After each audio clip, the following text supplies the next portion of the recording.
Welcome back to Dollars and Dragons. I have with me today DM Steve. If you'd like to introduce yourself to our audience. Oh, I'd love to. Thanks so much for having me. Hey, everyone. My name is DM Steve or Steve Wen.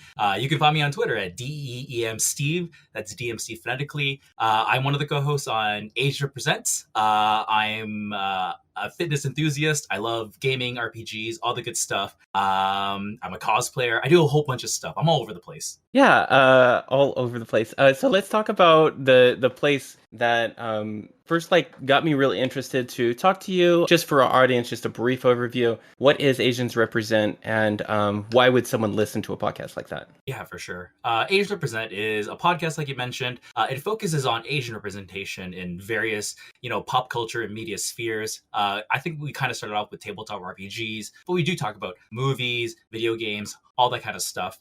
Specifically, we just really want to highlight other Asian voices.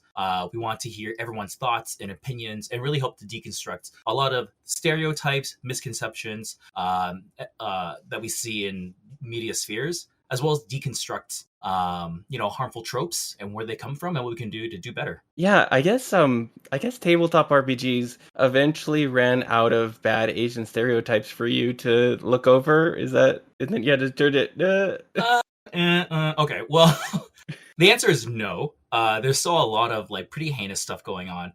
But the fact is, when I first got involved with Asians Represent, Daniel wanted me to help out with a small series where we read through Oriel's Adventures and deconstructed it. And we did that. Then we did a read through of Legends of the Five Rings.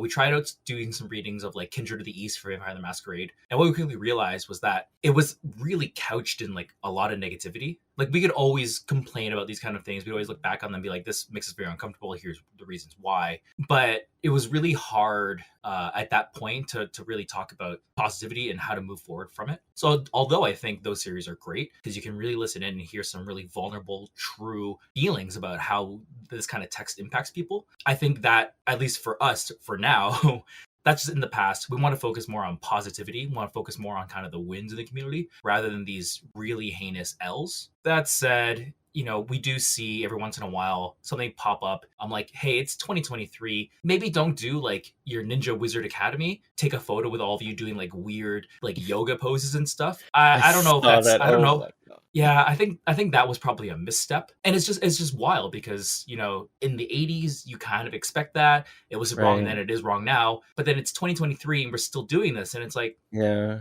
listen to the podcast. Yeah, for sure. Did Asians Represent ever cover Bloodsport? We did not, though I am Okay. aware.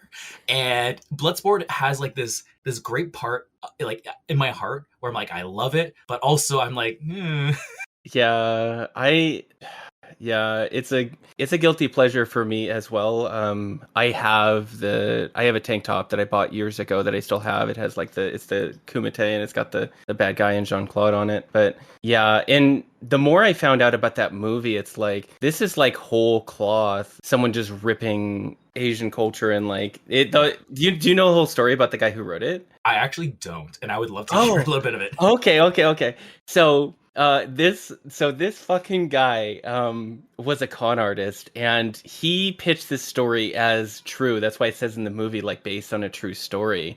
And he shopped this around and then he opened a ninjutsu academy for a while and was conning people into teaching. He was one of those fake martial artists. And that's the guy who originally pitched the story and what it's about, and it's about himself that he posed as being the Kumite master or whatever, who's played by Jean-Claude Van Damme. But Yeah, it can both be a really entertaining piece of media, which it in large parts is, but it can also be in couch and you can critically read it as, why did we pull on these specific tropes? Why are they presented in the way they are? What does it do to promote white characters? How does it promote Asian characters, and how does it do the opposite for both of them? And how does it intersect their visible identities? You could do an entire episode. I love this. I can write this down. you gotta Bloodsport. Bloodsport, yeah, you gotta do an entire episode of Bloodsport, please. I would listen to it. I'm so excited to learn more about Bloodsport. Oh man, yeah. We'll sit down, watch it, and do a critical read of it. Yeah, 100%. Yeah, it's got a lot of stuff in it where I just recently watched it.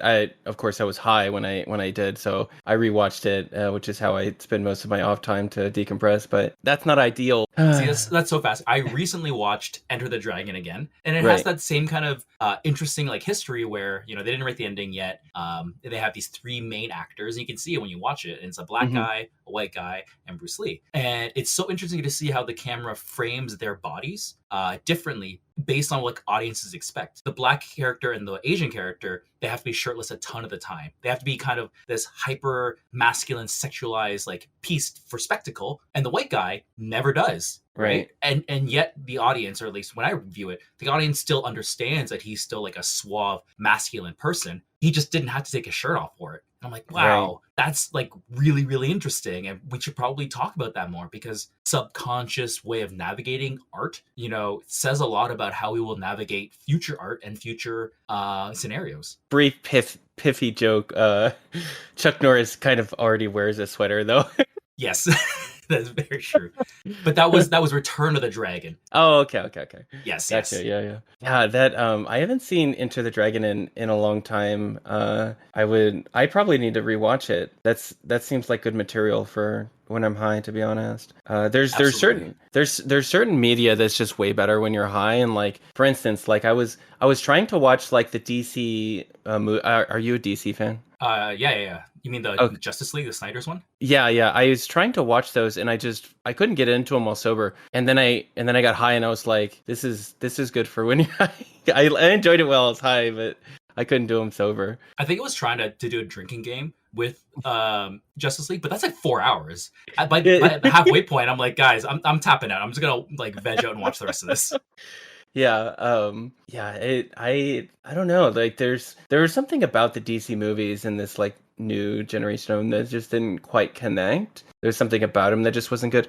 And that isn't to say that the Marvel movies were much better. Most of them are not good. So I find I like very few superhero movies in general because they feel kind of disconnected and not. I don't know. I just don't like them. I don't know how to quite define them. What do you like about superhero movies? So I think like for Snyder specifically, Justice League, the thing that I like about it are a lot of the frames, they could like be paintings, right? They could just like you could stop it and be like, wow, that's a great thing to look at. And then as the movie keeps going, you just constantly are looking at paintings. It's like looking at like, 4 million paintings over 4 hours. Yeah. And no kidding, it makes you exhausted. Like you're watching it and like by the 3 millionth painting you've seen, you're like, I need a break. Like I need something to. And I think Marvel movies are good because they give you a break. You'll have like a really intense visual scene, and then you'll have something a little more mundane, people eating food and just like chatting. So you kind of get like that ebb and flow, and it feels a little bit more well paced. But Yeah. the cost of that is that they've used a formula, so that after this scene is over, they're going to go get a sandwich and they're going to eat, and they're going to have jokes. And then it's going to cut back to like the villain, and the villain's going to have some quips, and they're probably going to say something that's pretty like memeable, and then you're going to get an action scene. That's really smart. You know a lot about film. Okay, that makes a lot of sense. I don't know if I know a lot about it, but I definitely like I'm watching it. I'm like I'm feeling things, and I'm going to sit with my feelings, and I'm going to think about them. I guess makes me a film buff, but I don't know. That seems like a low bar. Yeah, that makes sense with the Snyder take as well. I think it felt to me like a lot of the scenes were constructed with the visuals in mind rather than the content, because it felt like a lot of the scenes were just very kind of stilted and like sort of meant to be like very grand and like interesting visually rather than what is actually happening here. Is it compelling or not?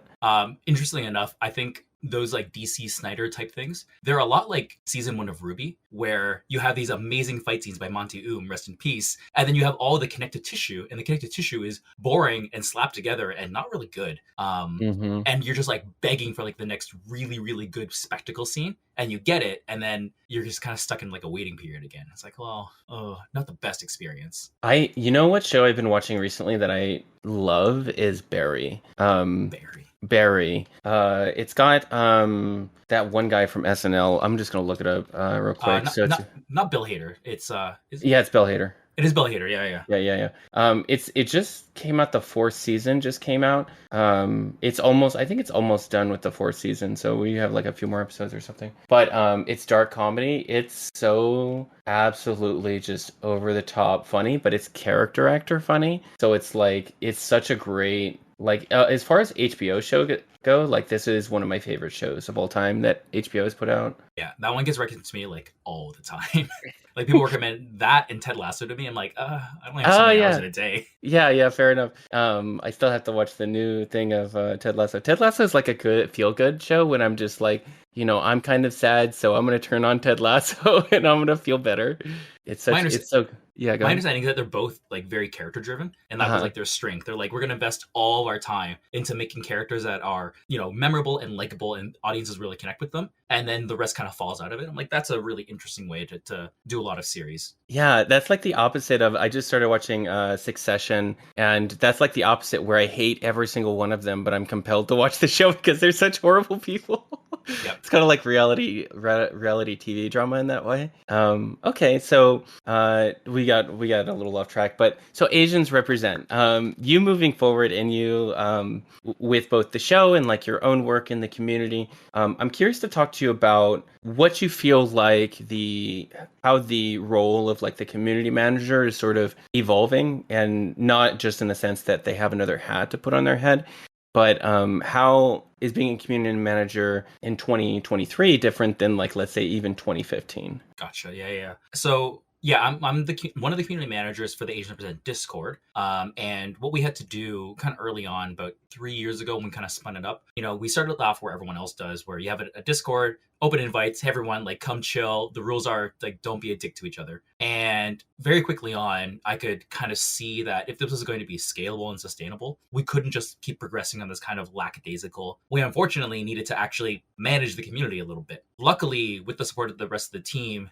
I took this kind of more managerial aspect, and I started writing out documentation. In the event that something like this happens, here's how we do it. Here are our guidelines for how we reach out to people to give them warnings, and what our core values are, and what our mission statement is. And then as I kind of started writing all these kind of things and these documentations, they all point back to kind of mission statement, North Star statement, that kind of stuff. It sounds really, really boring. And in many ways it is. I think when it comes to being a community manager, one of the most important things to understand, especially as we move forward, is that things scale faster than I think they've ever scaled before because of how great the internet is. So a community could be 10 people, then the next day 20, and then the next day 200. And will you have kind of structures and processes in place? And it's fine if you don't, to be quite honest. But even just recognizing and acknowledging that there will be weaknesses in what you're building, and knowing that we need to keep an eye on it and shore them up as soon as we start seeing cracks, as soon as we start feeling a little bit of give, it's probably a really good place to be, and probably better than most communities out there, especially the ones that you kind of see and then kind of fizzle after a year or so, which is really, really common. Most communities that I see kind of implode, especially in tabletop, it's like based on the cult of personality rather than having an actual like community standard built. A lot of the time I see when communities sort of falter in that way, it's sort of built up around a group of individuals or one person having more. If the respect it doesn't ever go like both ways, I think that's like the sort of like general statement I could say about like when communities really fall apart is when I see community leaders who aren't being intentionally kind to people. And that tends to like I think notably, and this is like infamous in like the actual play space, it's like we'll have some drama come out about these two individuals, and then it blows everything up because like there was at no point was this behavior like sort of in line with what once the personality blows up, then or the personality is exposed for bad behavior, then there's nothing really to keep the community together at that point. It's interesting you mentioned respect, because I think that's a huge part of it. But for me, I try to use more of like accountability and expectation setting. And the reason is because I'm an extremely emotional person. So if it's just like a matter of respect, I'm getting really, really emotionally invested. And the moment that respect is kind of tarnished or harmed, I'm going to be like in all kinds of emotional spirals. So all the documentation and stuff I do is so that I can have something that has no emotions so I can read it, recollect myself, reground myself, and say, like, when Steve wasn't, so high on, trying to make everyone happy and trying to please everyone, what he had written was, our goals are this, our values are this, and we're always going to try to do this. And then by looking at those, I get to take a second, read through it, and then maybe I take those and I go back to the other team members and I say, hey, I'm very emotional about this. Based on kind of what is written here, my thoughts on how to proceed, what is everyone else's thoughts? And that tends to really diffuse a lot of the emotions and allows us to kind of make decisions that are a little bit easier to make and definitely less emotionally exhausting to make. Yeah. I'm an emotional person too. That's actually like when I like build my teams and stuff, like a big part for me is like trying to surround myself with people who are going to talk me off the ledge of like, going, just flying off the handle at people. Not to say that I'm emotionally unstable, but I am on HRT. So like that was something that I had to come to grips with, was like I put hormones into my body every single day. So like my emotional level is usually fairly high, or it can be. The other part is that's just who I've always been as well.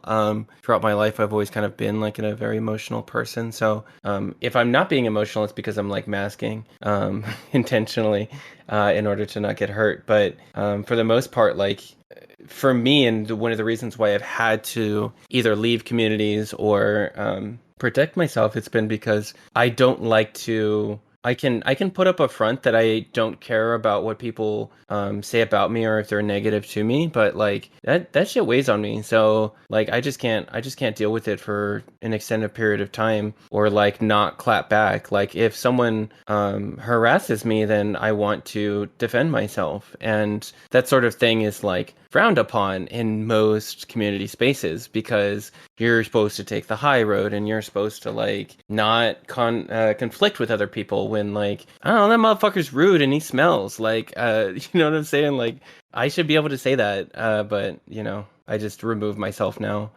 Having that high emotion, especially to start off with, it took me a real long time to come to terms with it. But I really see it as like one of my strengths rather than a weakness.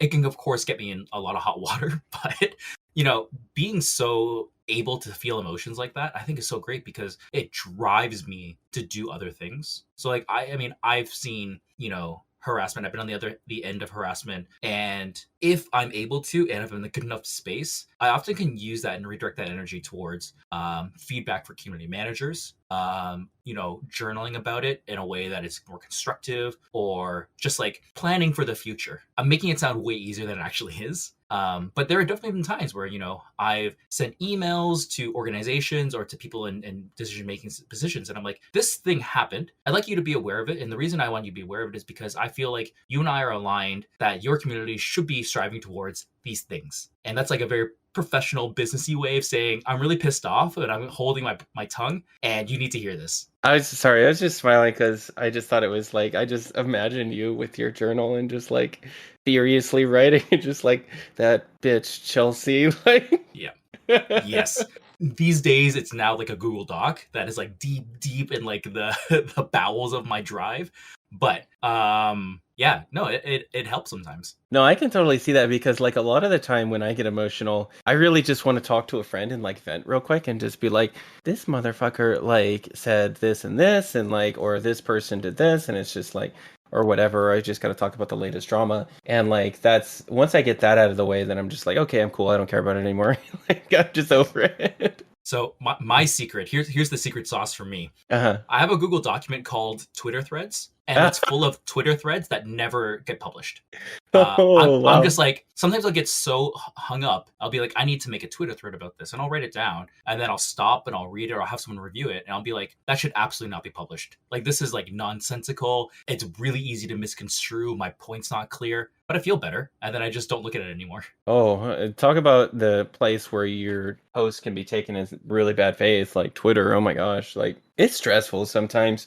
Being at that point where like people look at your tweets and stuff and like they actually want to give their opinion about it. And especially with Twitter lately, I mean, as of recording, we're in May 2023. It'll probably be like August or something when this post, maybe July or June. I'll have to check. I forget. I don't even think about the podcast until I'm shooting it, or scheduling it. But yeah, and especially since right now the algorithm really favors comments. So that means because the algorithm favors comments, it favors everyone's shitty, stupid, like reply guy bullshit that like totally doesn't need to be a part of the conversation. Yeah, I mean, I know when I leave like like when your tweets like leave your sphere, like I could just look at the comments like, oh, okay, I'm no longer amongst friends. This is which is I know in your line of business and like your passions and whatnot, sometimes that is what you want. Like you do want it to kind of leave your sphere because they're meant to be more general educational type of threads and resources, and that's really really good. But yeah, you're absolutely right. Twitter is a machine meant to human shit directly back at you. Yeah. So yeah. It's one of those things. Like I remember some of my threads and like my posts this past year, they would go really big because like I would receive like 30 shitty stupid replies, so they would boost me in the algo, which was nice. But like at the same time, I'm just like, and then there's this weird thing where I still haven't quite figured out about what I want to do with like personal responsibility and like quoting people or like QRTing people and like dealing with that, because like I'm of the opinion, and you don't have to give your opinion if you don't want, you don't have to go on record on this, but I'm of the opinion at this point, like I don't care if you have 3 fucking followers and you say something shitty to me, I'm gonna quote tweet you, like because you're on my comments, you're talking to me, like you're not like, anyway, I don't understand how people can like, that's like someone like if you walked a, like understand that like people separated in their minds because it's like social media or whatever. I can't even imagine someone like going through this thought process of like going up to someone and saying that to their face and then being mad that they say something back. Like I can't fathom that. But it's definitely very tricky. You mentioned like you quote retweet them and you kind of like do the dunk, and I get that because obviously I've engaged in that in the past, and it has made me feel really good. It has that like moment of catharsis. As time goes on, I really reflect on is this sustainable? Is this really what I want to be doing with my time? What's my other option? And oftentimes the option is, which is a great option, because then all my energy is my own and I get to spend that how I want. Yeah. I mean, you're right. I'm trying to get less into it. I think what caught me recently was I was commenting on a conversation that I didn't know the full context of, and I got in trouble because of reasons that I apologize for. But I won't get into that because then I don't want people quote tweeting this podcast. And you're also in an interesting position that not everyone is in, where Twitter is also part of your main marketing tool set. So, unfortunately, having the algorithm look kindly upon you is kind of part and parcel of your role. And that does mean, unfortunately, because of the platform, that you do need to, at points, engage with the absolute dregs of that platform. And that's by design. Sucks. And I think anyone that is looking to use Twitter as a marketing tool needs to just kind of unfortunately accept it. You're going to have to touch human feces every once in a while, and if you don't, then you're gonna have a harder time getting your name out there. Which, what a disgusting thing for me to say out loud, but that is how I see that platform. It is really disgusting. There's diarrhea everywhere all over Twitter right now, especially because Elon's over there just spewing anti-Semitic shit. Like, it's just like, bro, like, can you just not?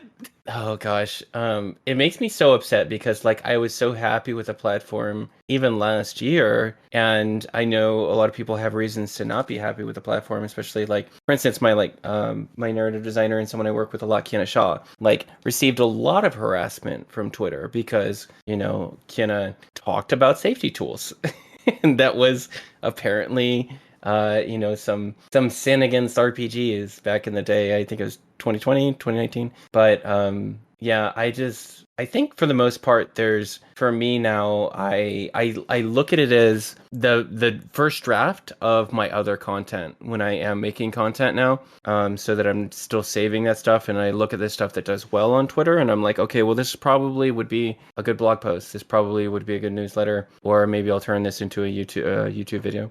And that's how I'm trying to look at it now, so that I don't feel like I'm just shooting this into the ether and like I'm just like listening to all these shitty people like reply to me. And that's also a really good kind of way of framing it, where you can take that frustration and you can like transform it and make something new about it, and then you have the power to decide, should that go on Twitter, that hate machine that is, or YouTube, which is a different kind of hate machine, Hmm. or TikTok, or whatever, and you have this power to make those decisions. And sometimes that decision will be wrong, but sometimes you'll get it right, and that's always a really great feeling. Yeah, yeah, wow, YouTube.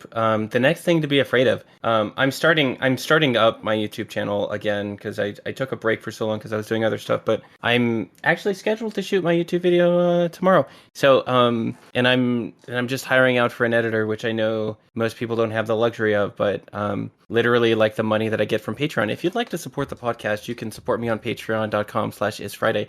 And then that'll help me pay for my editor for both the podcast and then YouTube videos that I have, and it really just goes straight to Kurt, my editor. But yeah, so I'm looking at like building up my YouTube and things like that, and that is totally a different beast because I see some of the like there's a weird subset of YouTube in TTRPG that's like alt-right.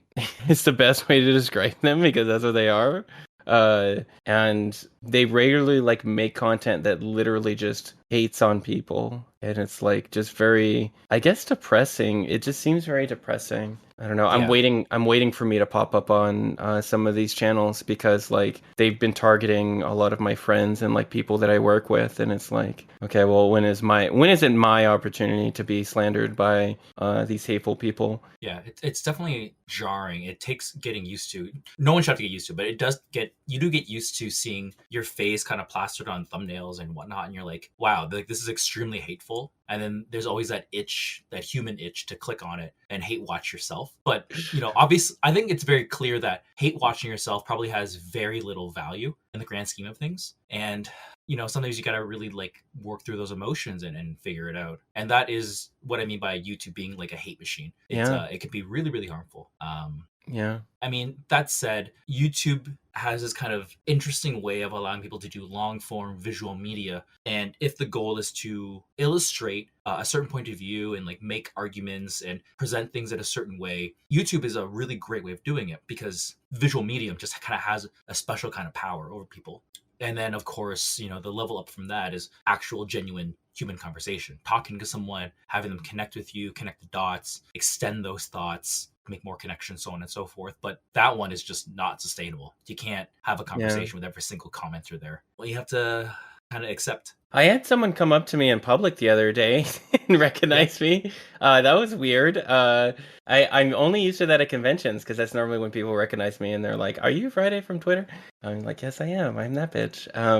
But yeah, it was weird. He wasn't weird, but I was with my kids in a donut shop. And he was just nice about it, but it was weird because I live in a small town, so it was like, but I am near Seattle, so I mean like there's a ton of us board game people up here, so. But yeah, what I was gonna say about some of those like disconnecting from those communities and like sort of cutting that out of my life and not being able to see it anymore honestly had vastly improved my health. One of the reasons why I ended up leaving the SPG server was it was just causing me so much stress because people were trying to pull me into these conversations that I didn't want to have, and like people were like mocking me and harassing me and stuff like that on the server. And once I just cut it out, I was just like, it was such a weight lifted off my shoulders that I just didn't have to deal with anymore. It's great. I'm told. I haven't been back, but I'm told that sometimes they still talk about me, and I'm just like, okay.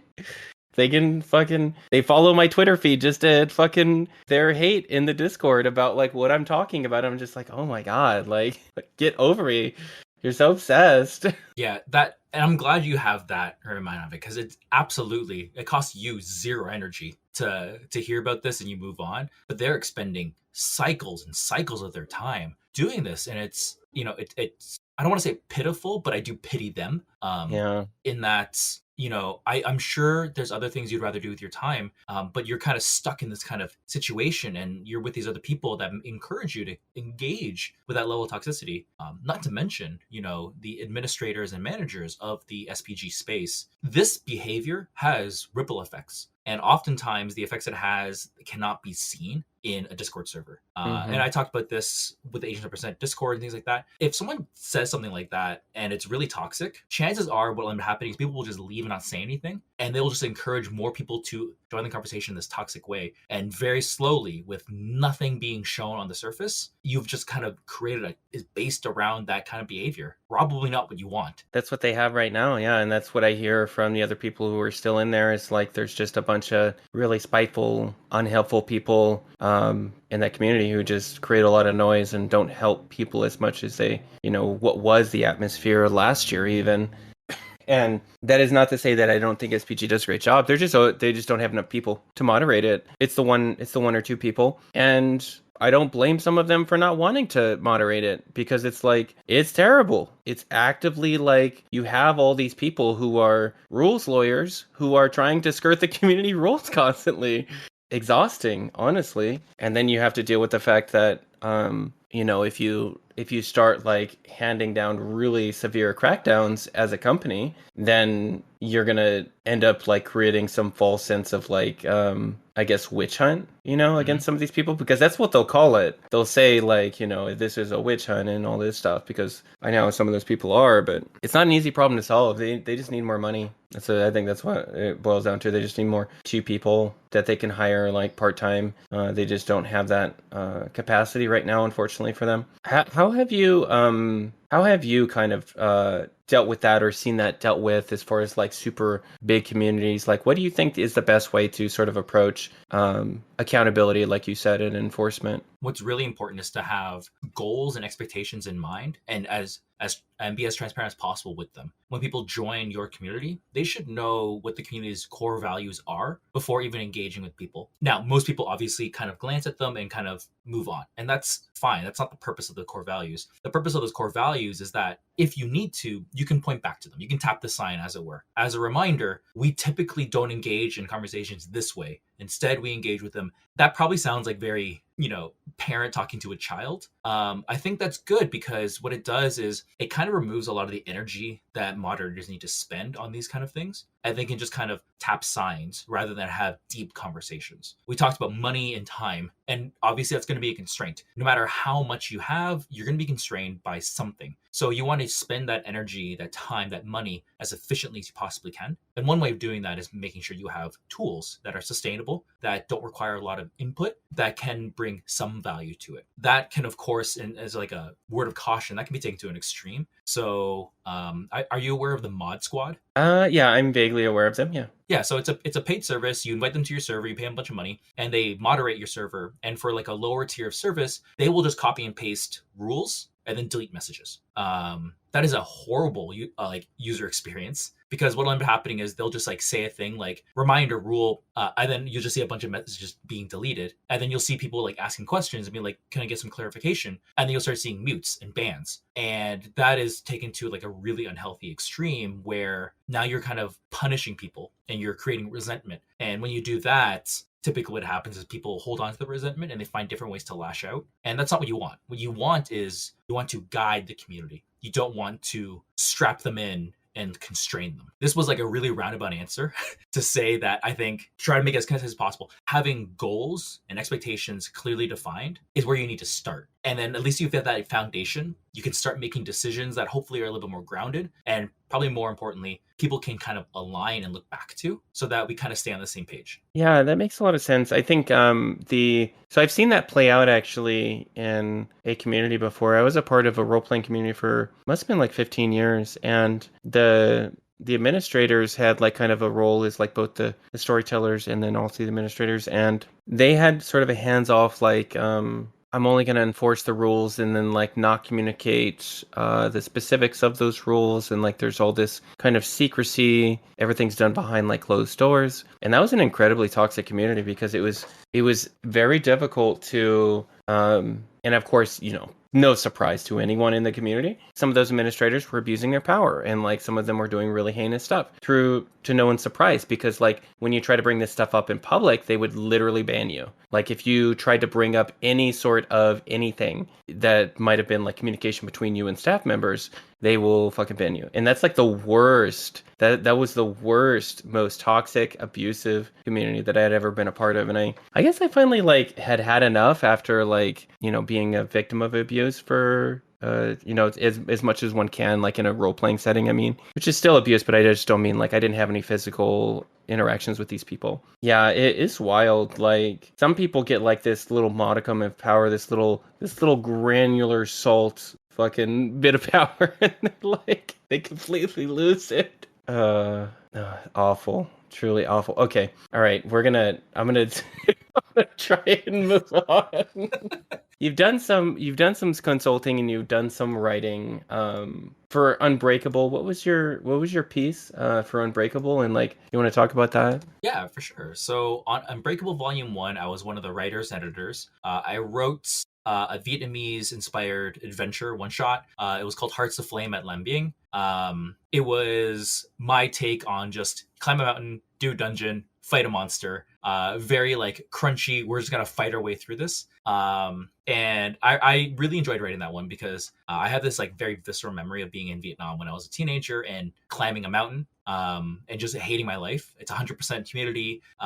There's no path. I'm like crawling up like these muddy paths, grabbing bamboos and like pulling myself up. And at the end of it, there's like a temple there. And the only way to get to the temple is to sweat your way to it. And that was like a very impactful moment for me where, it really put into perspective. Sometimes you can put a lot of work in and you can use that work to make really, really amazing things, but you kind of have to have a focus on it. So, these builders, these monks, they had a focus and they're like, we're going to build a temple on top of this mountain and it's going to be impossible to get to. And that's what we want.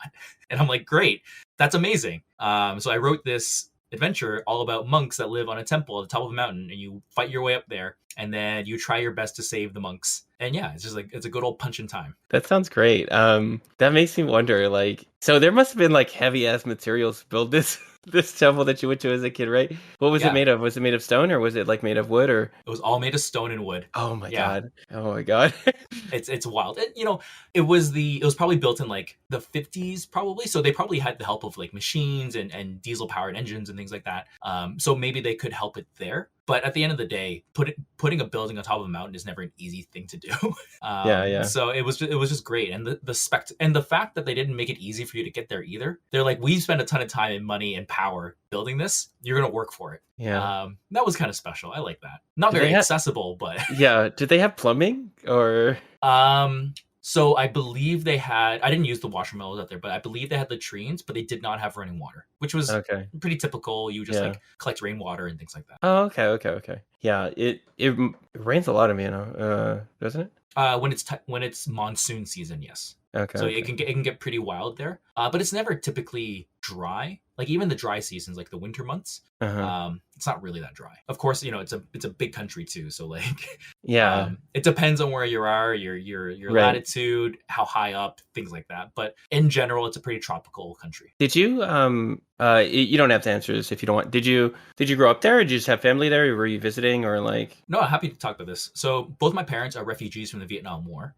So they left Vietnam just as things were getting really, really bad. They have their own separate stories. They didn't meet in Vietnam. They actually met. But I've only recently begun to talk to them and given them enough space to help them deconstruct like all that trauma, which I don't think they ever really unpacked. But going to refugee camps, the cost of getting to those camps, the people that didn't make it, having to wait in a camp for an auspicious day when Pierre Trudeau was like, you can come over to Canada, and they get packed into a plane and they get shipped off and they don't speak the language and all that kind of stuff. I was born in the late 80s in Canada, in Ontario, and I was first generation here. And my parents learned English from work, from friends, not too much family because they had to come over separately, all that kind of stuff. But yeah, that's I've only been to Vietnam like 4 times in my life. Oh, okay, very cool.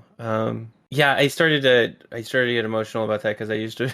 I have really mixed feelings about having been in the Marine Corps. And the effects of the imperialism. It was really interesting because my last trip to Vietnam was this year. So I spent 2 weeks there, and I went and I did a lot more war museums and things like that. Because way back then, I just wasn't ready for that. So I Yeah. went through and I did all these war museums, and I learned more about the Vietnamese military, the various factions, who was leading, who was talking, all that kind of stuff. And then a couple of weeks after I came back, I went to San Diego and I went to the USS Midway, which is like a big tourist thing. And they talked a lot about the Vietnam War and kind of, these operations they had to save refugees. And I'm like, wow, I've just heard the same story from two completely different angles and they don't line up. Like there were some things that were true and I believe that they actually did happen. But then I'm absorbing all of this media, this propaganda. And I'm like, I don't really know what to believe right now. And I don't know who to talk to help deconstruct that. So it was very, very interesting. So I got out, it's been 2 years now. I got out 2 years ago. I haven't cut my hair since, look at it. But I'm gonna get a haircut soon, just to like trim it or whatever. But when I was in, I mean, like obviously my perspective was really shaped by like the American imperial like viewpoint. And the further that I get away from the Marine Corps and time-wise, the less I enjoy like being associated with it because of, all the other stuff. And someone asked me, I believed I was like doing the right thing when I was in the Marine Corps, and like if I was like a good person or and like we were good people, and I was like thinking about it and I was like, well, no other way to survive in that organization if you don't believe that. You at least have to fool yourself into believing it, because like the alternative is like misery. Like for me to have been in the Marine Corps and just think to myself, oh, it's time to go oppress some people or, go ruin some people's lives. And it's just weird to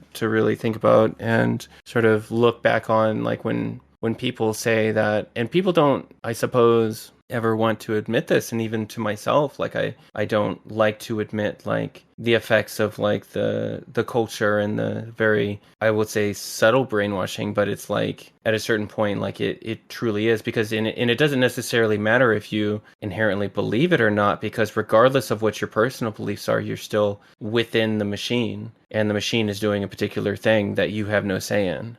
That's that question of like, did you think you were a good person, feels so unfair to me. Like it's a valid question, but I think it kind of puts onus unduly on individuals, when truly, if the intent of the question is to begin to deconstruct and understand the system, we should be looking at a wider terms. Yes, the individual contributors obviously have a part of the problem and they are participating in it. How is the overall system built, constructed, supported, and how do people get brought into it, and all these other complexities. And I just feel like asking an individual person if they thought they were a good person misses the point on a lot of stuff, and just feels like you're just trying to pick a fight at that point. Like you're just trying to hurt someone. And I've kind of come to that conclusion, because like when, I guess we could talk about Twitter drama briefly, if you're okay with that. I'm okay with talking about it, but like we had an individual who's an active duty person that was heavily criticized by a lot of people for receiving an award because they felt as though someone who was currently serving the military should not be highlighted by the community, right?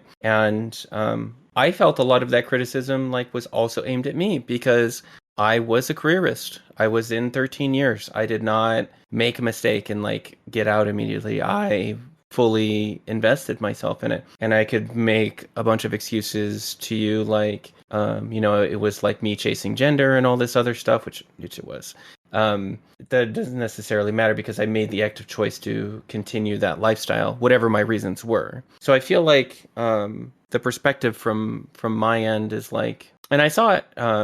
I saw his like statement in response to a lot of the criticism, and I think he's generally probably a really great guy. I've never talked to him personally, but it's just one of those things where it's like, if we've got to have somebody in the military, like probably want that guy as opposed to someone else. You know what I mean? Like the military isn't going away, like unfortunately. So I don't know, necessary of the world perhaps, and I have a lot of bones to pick with like American policy about how they do stuff, obviously, but yeah, I mean, I had complex feelings about the whole drama situation, and I didn't say a single piece about it online, because frankly my emotions remain to this day very tangled. I think I made it pretty clear that I think the military has a lot of power and uses that power in very irresponsible ways, especially coming from a child of. At the same time, I have family in Vietnam and they have to serve in the military. They don't get a choice in that. So we talk about these morals and the ethics at the individual level. And I think when you're talking about the global south, specifically from my experience, the Vietnamese citizenship, there's more nuance than just I have chosen to be a military person. There's like consequences and things like that. And there's other systems of power that you need to engage with. And frankly, this award and whatnot is probably not the best framing device to talk about these very, very deep, nuanced, and complicated situations. I think it's if that was how someone was going to begin their education on military complexes and all the nuances in that, I just don't think tearing down people individually is really aligned with the goal of critically examining systems of oppression. Honestly, since I've left the military and I've like had a lot of, because I spent pretty much my entire adult life in the military, like 20 to 33. I was in the military, and it's been I've learned a lot, to be honest with you. I've learned a lot. So one of the things that I feel like is most important that I continue to practice, at least as best I can, is like just listening. Is one of the best things that I have since learned, because it's so strange to like be the hyper masculine person and be in that professional role where I was like a platoon sergeant or an operations chief, and like people were turning to me for the answers or what to do. And frequently that is how like I sort of built up my entire persona. It was like a fake persona, of course. It was just like who I was masking, but that's what my life was until I got out. Was like I had a bunch of 18 to 24-year-old men asking me like what to do about everything. And it's been interesting to sort of into the real world, and then also be viewing systems of oppression and systemic racism and like homophobia and transphobia, and like seeing all these different interesting and valuable perspectives that were never a part of my life in my 20s. Thank you for sharing that, because it's given me, I'm sitting here in my thoughts, and I love that feeling. I love when people, they say something and I'm speechless. And I know it comes off as very rude, because I'm supposed to, social contract was to like reply and be like, yeah, I understand, I agree. But what I'm doing here is I'm internalizing all of that, because you're right. There's like so much going on that after this is done, I'm just gonna like and feel, which is good. It's good for it's good for the soul. No, yeah, I mean, like, honestly, it's like there's so much. One of the most valuable things that I've since done, like since I got out, was learning to reconnect with new people. And one of the reasons why I really love this podcast is that it gives me an excuse to have a captive audience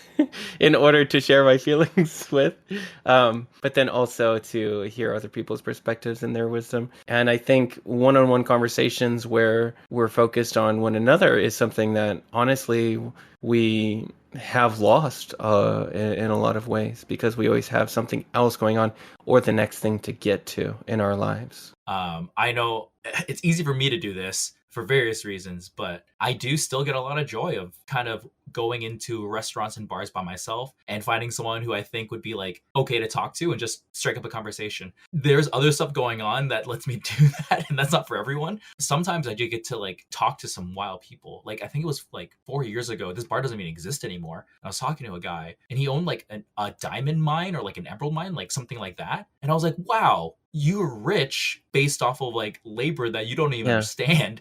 Yeah. And I was like talking to him, chatting, and like he really didn't have any idea about kind of like the human cost. And right. He had no concept of like even beginning that conversation. And I was like, wow, this is really interesting to meet a human being like that. You're like a comic villain, but you don't even know.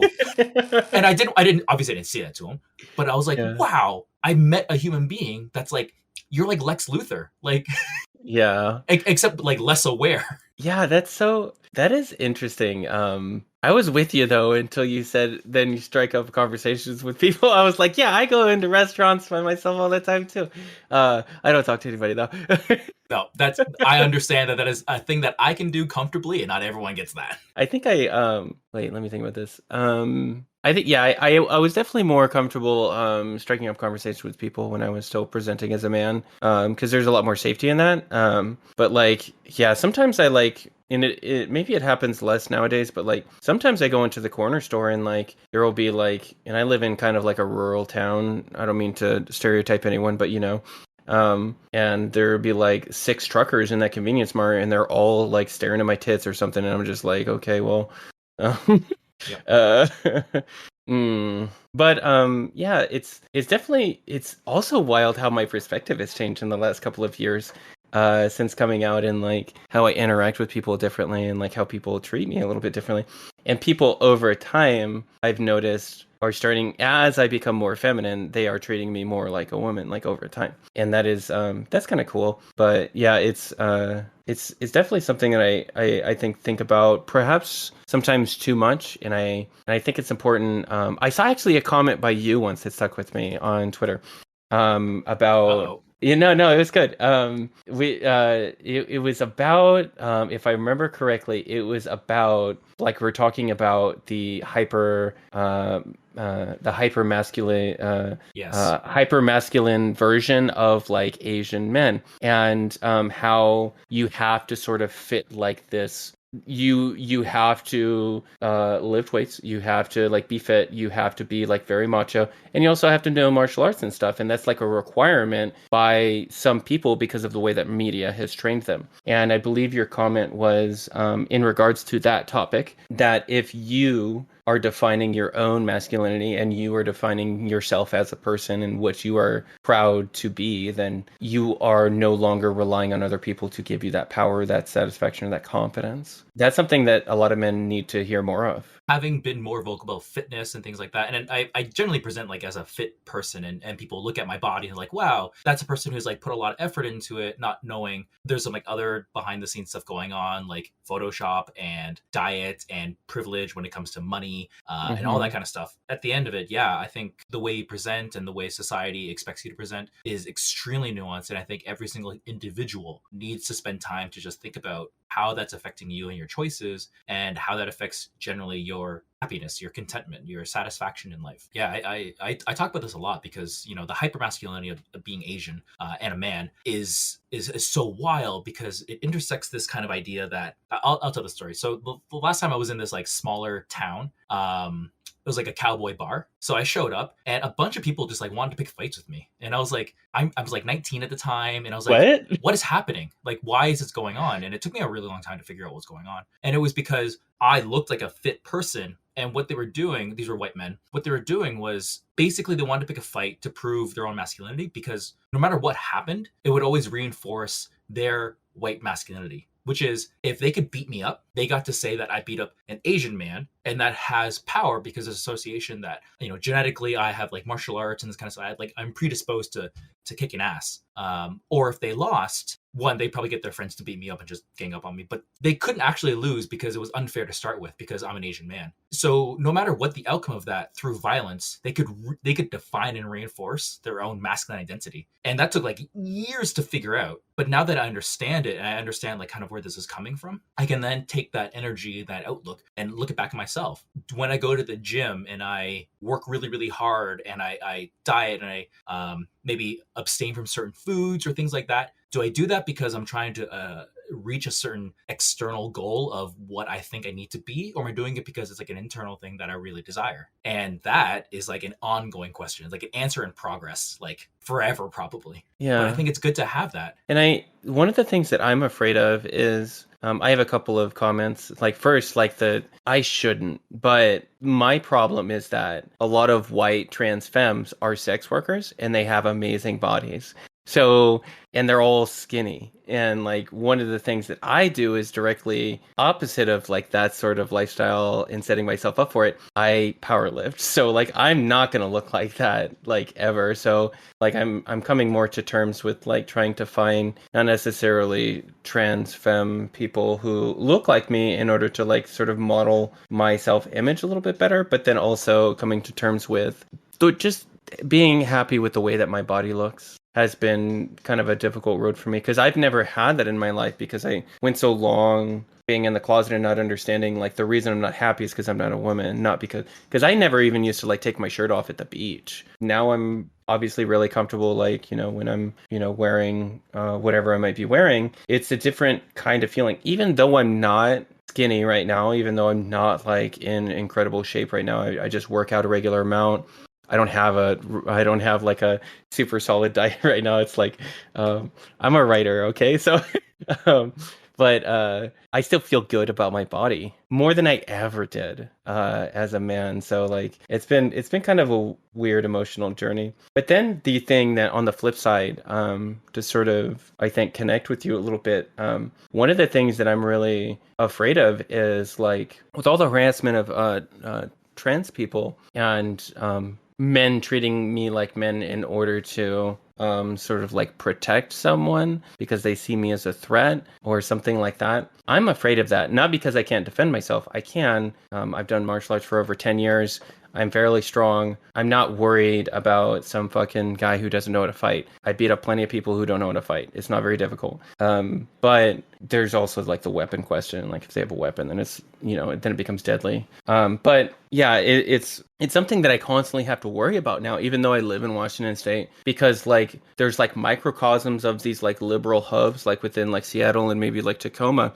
But then everywhere else is very rural and pretty conservative. So like my interactions are, I think, strange at first with most people until they start to see me as a regular person. So my first few interactions with people are very kind of like they are sizing me up and they are trying to figure out if I am a threat. And that is my interaction with most people in my community. And it's sort of strange as well because my community, like as far as like the parents and stuff, because I have school age kids, all the parents know I'm trans. I'm the one trans parent in the community. I'm the one trans person in the neighborhood. I'm the one trans person in my town that's like visibly trans. So it's like it's odd for me. I don't feel like threatened all the time. I just feel very aware of everybody's attention on me all the time. And I think that's for a lot of people like an experience that's really hard to understand unless you've actually experienced it. And even then, your experience of being perceived in that way is gonna be different than my experience being perceived in that way, because obviously we present differently. And it's just like, I think one goal that I have is to help people listen better.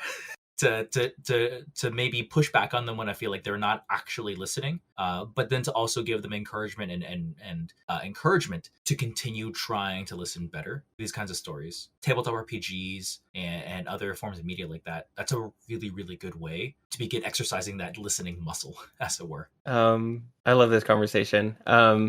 Me too. Speaking of exercise, though, let's talk about the manual of gameful exercise because did you see that pivot? So I'm a professional podcaster, Steve. Oh my god, it was seamless. It was great.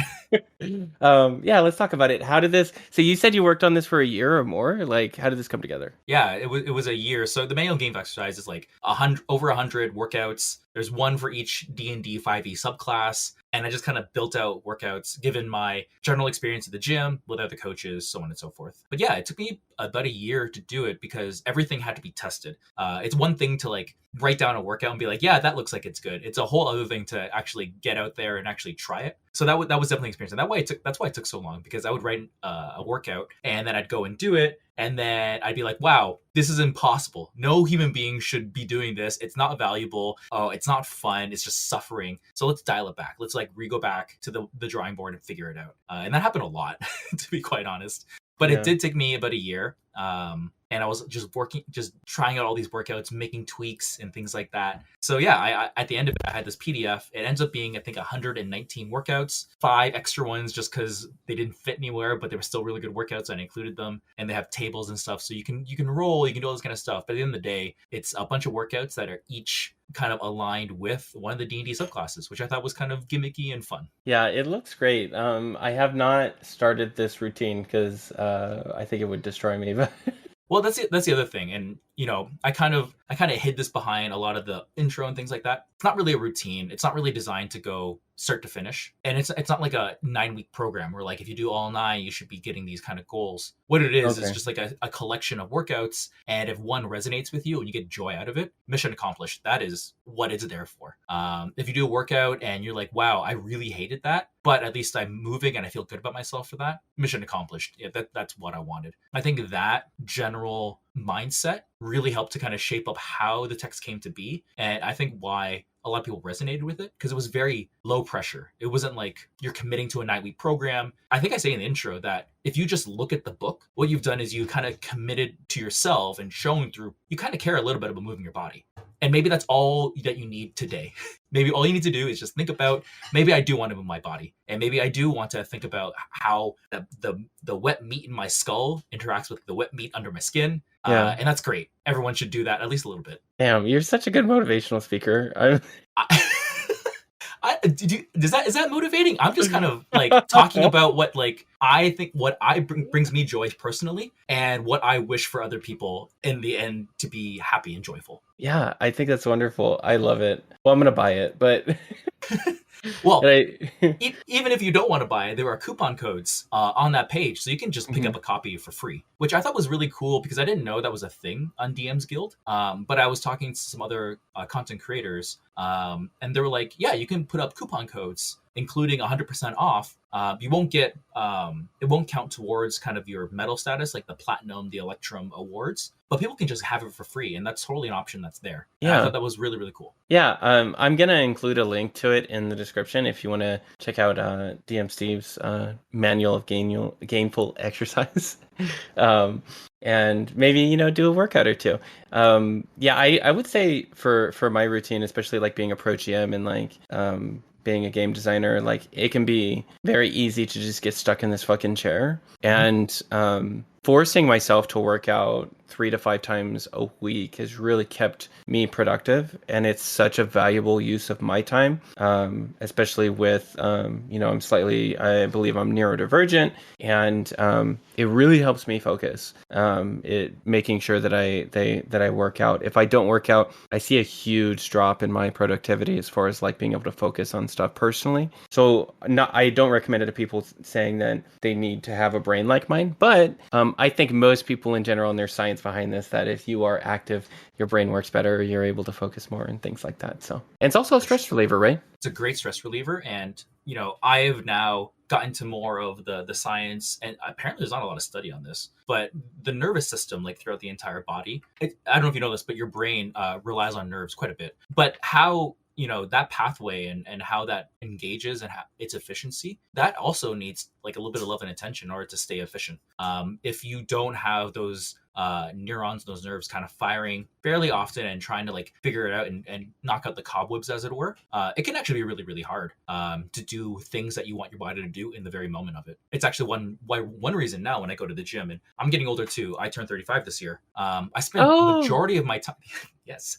I spend the majority of my time actually warming up. And what I'm warming up is, yes, the muscles and things like that, but actually what I'm most concerned about is my nerves. I want to make sure that my body, powerlifting obviously does carry some risks. I want to make sure that when I ask my body to do something, I don't have to organize on the spot. The organization has already happened. My nerves all know what to do, focusing on one thing. And then when I'm in the bottom of that squat or wherever it is, it becomes just a push action through my brain rather than, okay, knees out, hips tilt. Like, I don't need to worry about that because I've already taken care of it in the first 20 minutes when I arrived. You take 20 minutes to warm up? Dang. I take 20 minutes to warm up. That's dedication. That's like the shit that I used to do when I was in the Marine Corps. Like, that's like actual professionalism. Okay.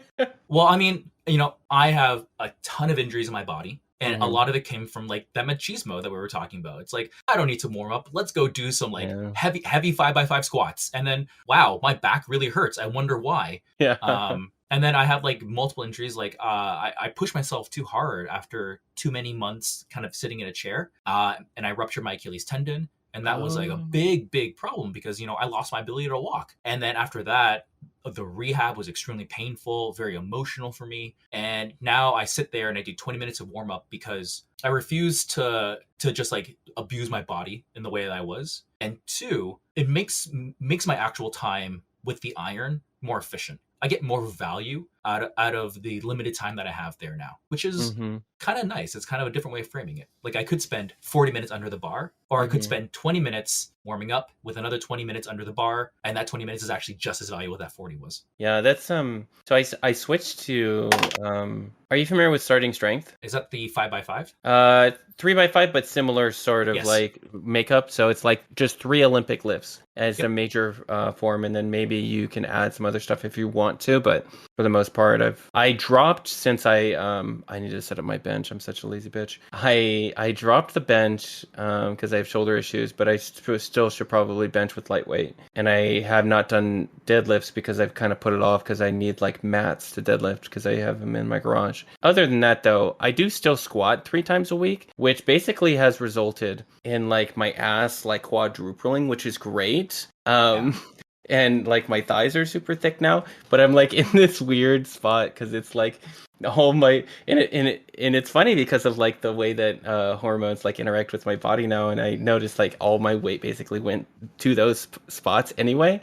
So it's just kind of funny. I'm terrible at like overhead exercise now. Pull-ups are. I used to do like if I was like out of shape, I could do 15 pull-ups. If I was in shape, I was doing like 25 pull-ups in a set, and now I can do 2. Like I did. Overhead is so difficult now that I'm on hormones and I'm not like training that stuff regularly. So it's just weird. My squats though are almost back up to where what they were. I think most I ever squatted was like 360 pounds, and now I can do like 325 for reps now. Wild. That's so impressive. That's like high end people in general, right? Like I hope you know that. I hope you know that like not everyone off the street can squat 360. What? Well,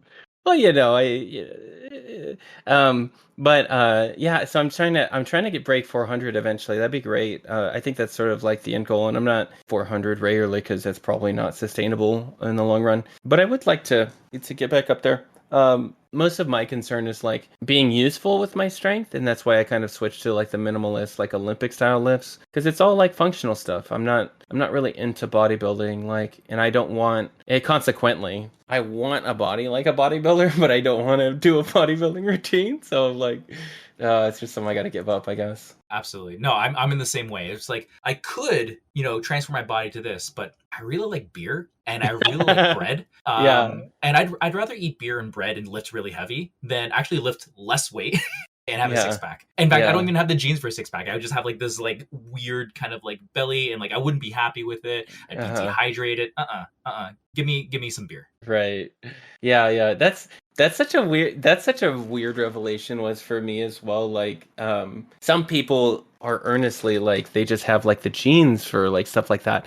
And like they like case in point, Gabe Hicks. Gabe Hicks has the genes for an amazing body. And I'm not trying to make that sound weird, but like I was talking to Gabe and he was like he posted on Twitter, he's like, first time at the gym, and I was just like, Gabe, how's that possible? It's unfair. But anyway. If I can maybe nitpick a little bit, I am trying really hard to not describe people's bodies as amazing or not amazing or things like that. Okay. So I don't know if that's a thing that you notice, but Gabe and all the other people in Tabletop RPGs, they all have amazing bodies, obviously. Gabe, but you're right, does have the genes for like that very thin, almost like swimmer body situation going on, and that is true. Yeah. The what's that thing called? The swimmer body illusion. Yeah, I remember my ex-wife was like really into swimmers, and then like I looked into that and I was just like, oh, this is rigged from the start. Like, because I was actually a water survival instructor, so I was in the water like all the time.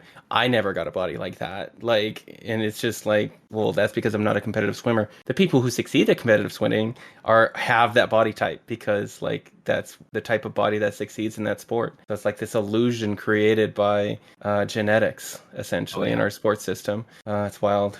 Body image like stuff is so I don't know.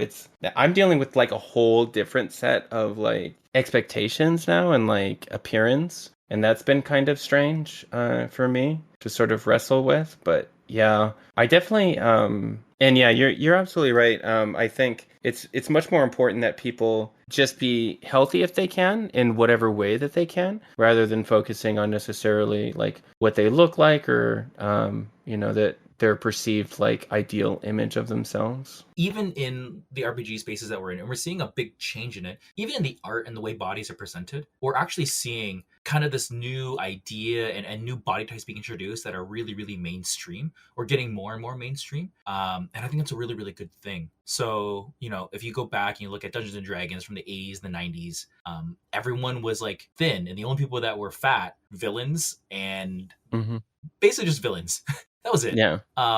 the fact of the matter is, fat people exist, and fat people are some of the strongest people in the world. Hmm. And if you're going to have a fantasy that talks about strength and power, you better include some fat people in that, because that's just kind of the life we live in. And if you don't include fat people in that kind of fantasy, what you're basically saying is that, you don't really consider that that's probably worth, dealing with and deconstructing and engaging with. Yeah, for sure. It's weird to think about. And even for myself, like I'm really big for a woman. So like for me, it's like I'm taller, I'm broader, and I weigh more, and I obviously lift more as well than most women do. And the women who I see like online or who I like, am very envious of, personally, and I deal with that. But the women who I'm envious of, like, they will probably not be able to, without years and years and years and years